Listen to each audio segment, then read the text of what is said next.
Hello बच्चों, welcome back to NPSC. हमने basic mathematics, unit dimension and vector इन तीनों चैप्टर को कंप्लीट कर लिया है। आप चैनल के प्लेलिस्ट में जाकर इन तीनों चैप्टर से रिलेटेड टॉपिक्स एंड न्यूमेरिकल्स देख सकते हैं, सीख सकते हैं। आज से हम स्टार्ट कर रहे हैं हमारा new chapter and that is motion in one dimension.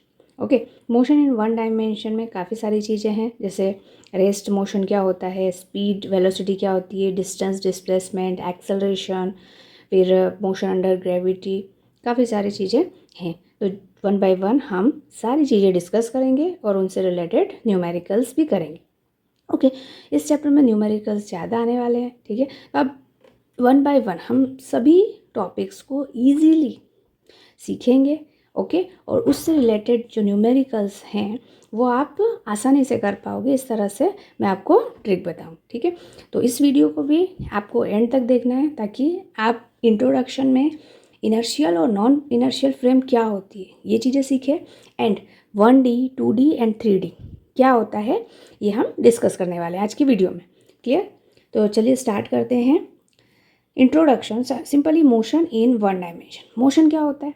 तो मोशन का मतलब क्या होता है कि कोई भी ऑब्जेक्ट अपनी पोजीशन को चेंज करता है विथ रिस्पेक्ट टू टाइम। इसे ही हम मोशन कहते हैं। कोई ऑब्जेक्ट अगर रेस्ट में है और कोई ऑब्जेक्ट अगर मोशन में है, ठीक है, तो क्या होगा? अगर रेस्ट में है इसका मतलब क्या है? टाइम के अकॉर्डिंग, टाइम तो चल रहा है, टाइम को हम नहीं रोक सकते, तो टाइम के अकॉर्डिंग जो ऑब्जेक्ट है उसकी पोजीशन क्या है? स्टैटिक है, चेंज नहीं हो रही है, तो उसे हम रेस्ट कहेंगे। लेकिन अगर ऑब्जेक्ट की पोजीशन भी टाइम के अकॉर्डिंग चेंज हो रही है तो उसे क्या कहेंगे बेटा? मोशन। ठीक है, अब वन डायमेंशन का मतलब क्या होता है? वन डायमेंशन का मतलब ये होता है कि हम ओनली वन एक्सिस की बात कर रहे हैं। ठीक है, ओनली सिंगल एक्सिस, एक्स हो सकता है, वाई हो सकता है, जेड हो सकता है।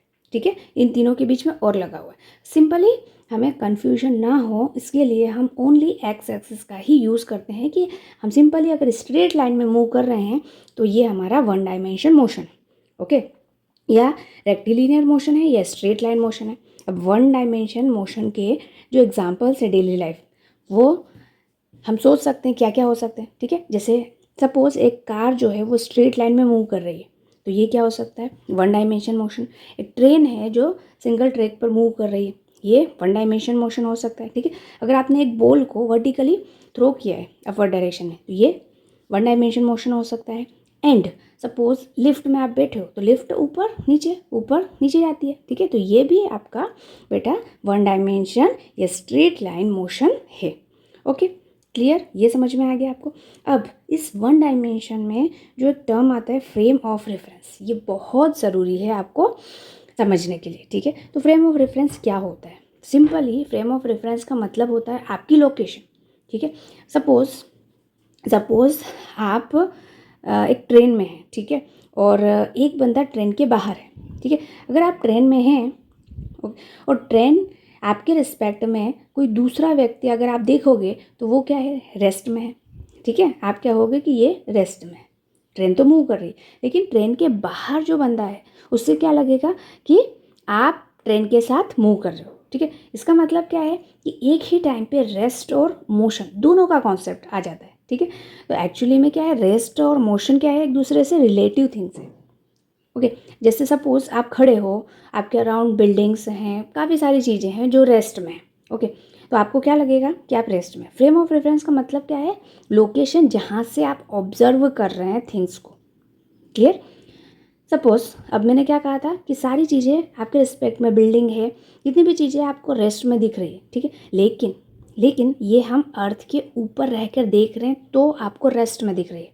अगर आप स्पेस में चले जाए और आपको पता है कि अर्थ जो है वो सन के अराउंड मूव करती है, मोशन करती है, रिवॉल्व करती है, तो इसका मतलब क्या है? अर्थ के ऊपर जितने भी ऑब्जेक्ट हैं वो सभी मोशन में है।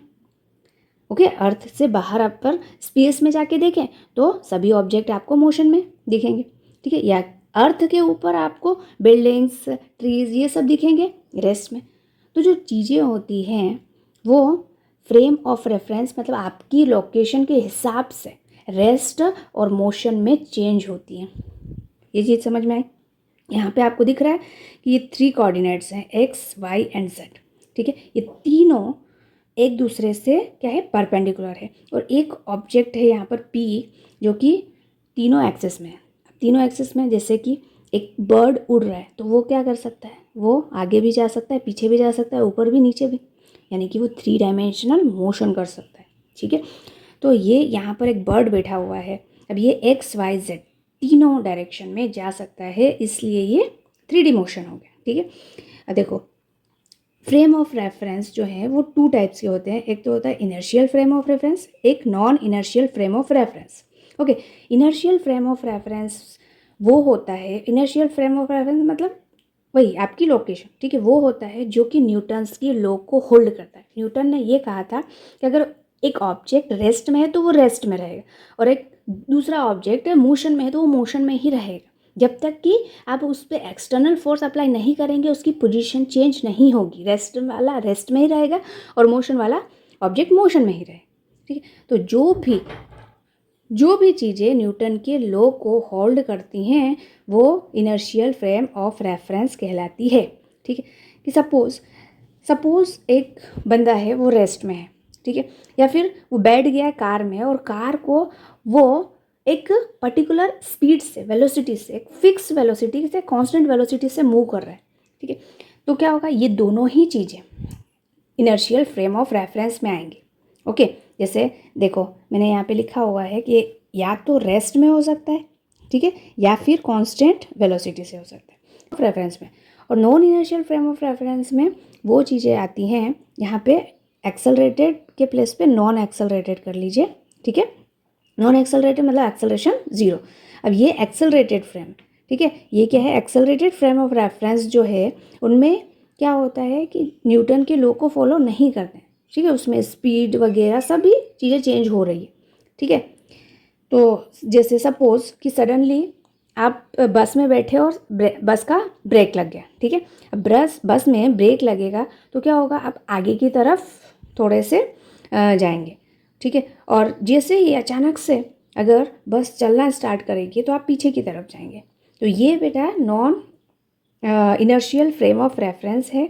इसमें जो एक्सेलरेटिंग फ्रेम है मतलब एक्सेलरेशन होता है। ठीक है, यहाँ पर एक्सेलरेशन 0, नॉन एक्सेलरेशन फ्रेम मतलब एक्सेलरेशन क्या है, 0। ठीक है, और यहाँ पर एक्सेलरेशन होगा।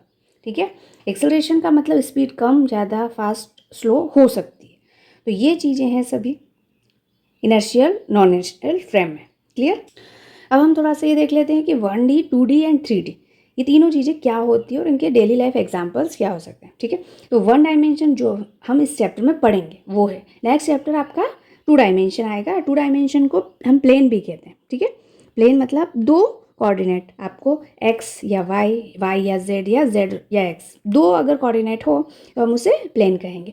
तो देखो 1 डायमेंशन मोशन क्या होता है, सिंपली क्या अलॉन्ग स्ट्रेट लाइन होता है। 1 डायमेंशन मतलब स्ट्रेट लाइन का मोशन होता है, ओनली 1 एक्सिस होता है। हम सपोज x एक्सिस ले रहे हैं, डायरेक्शन इसका पॉजिटिव, या तो आप आगे जा सकते हैं या पीछे जा सकते हैं। ठीक है, तो डायरेक्शन क्या है, 2 फिक्स होती है, इसीलिए 1 डायमेंशन मोशन में स्केलर की ज़रूरत नहीं, सॉरी वेक्टर की ज़रूरत नहीं पड़ती है। ठीक है, 1 डायमेंशन मोशन में सपोज कि आपको आगे फॉरवर्ड डायरेक्शन में 5 मीटर चलना है। ठीक है, तो आप क्या कहेंगे, बस 5 मीटर आगे चलना है, फॉरवर्ड डायरेक्शन में चलना है। ठीक है, तो सिंपली जो स्ट्रेट लाइन डायरेक्शन है उसके लिए हमें वेक्टर की डायरेक्शन नहीं होती, वेक्टर की ज़रूरत नहीं होती है। ओके, पॉजिटिव होता है या नेगेटिव होता है। ओके, पॉजिटिव के लिए फॉरवर्ड, नेगेटिव के लिए बैकवर्ड। पोजीशन जो होती है वो हम एक्स से डिनोट कर रहे हैं यहाँ पर। वेलोसिटी, एक्सेलरेशन सेम डायरेक्शन में होता है। ओके, जिस डायरेक्शन में ऑब्जेक्ट मूव कर रहा है। क्लियर, यहाँ पे हमने पॉजिटिव नेगेटिव इस तरह से शो किया है। और फ्री फॉल मोशन जो है वो भी एक एग्जाम्पल है किसका, स्ट्रेट लाइन मोशन का या 1 डायमेंशन मोशन का। ठीक है, 2 डायमेंशन मोशन क्या होता है, 2 डायमेंशन मोशन में 2 एक्सेस आते हैं, एक्स या वाई। ठीक है, motion in plane. Okay, 2 coordinates होते हैं। मोशन जो होता है स्प्लिटिंग होता है इन कंपोनेंट्स, 2 कंपोनेंट्स में एक्स और वाई में क्या करते हैं, हम उसको स्प्लिट कर देते हैं, तोड़ देते हैं। ठीक है, इसीलिए हमें यहाँ पर वेक्टर की ज़रूरत पड़ती है, क्योंकि यहाँ पर तो आप या तो आगे जा सकते हैं या पीछे जा सकते हैं, लेकिन यहाँ पर आपके पास 2 डायमेंशन है, एक्स और वाई। ठीक है, इसीलिए हमें वेक्टर की ज़रूरत पड़ी। प्रोजेक्टाइल मोशन, सर्कुलर मोशन, ये दोनों एग्जाम्पल हैं किसके, 2 डायमेंशन मोशन के। ओके, 3 डायमेंशन मोशन में क्या होता है, 3 कोऑर्डिनेट्स होते हैं, x Y Z.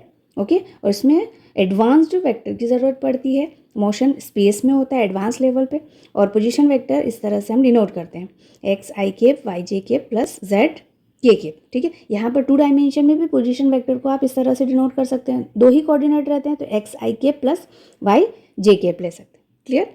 Now examples, daily life example, तो flying airplane, birds motion, motion in water molecules, ये सभी एग्जाम्पल्स इसे हैं 3D। ठीक है, आई होप आपको ये बेसिक जो है वो समझ में आया होगा।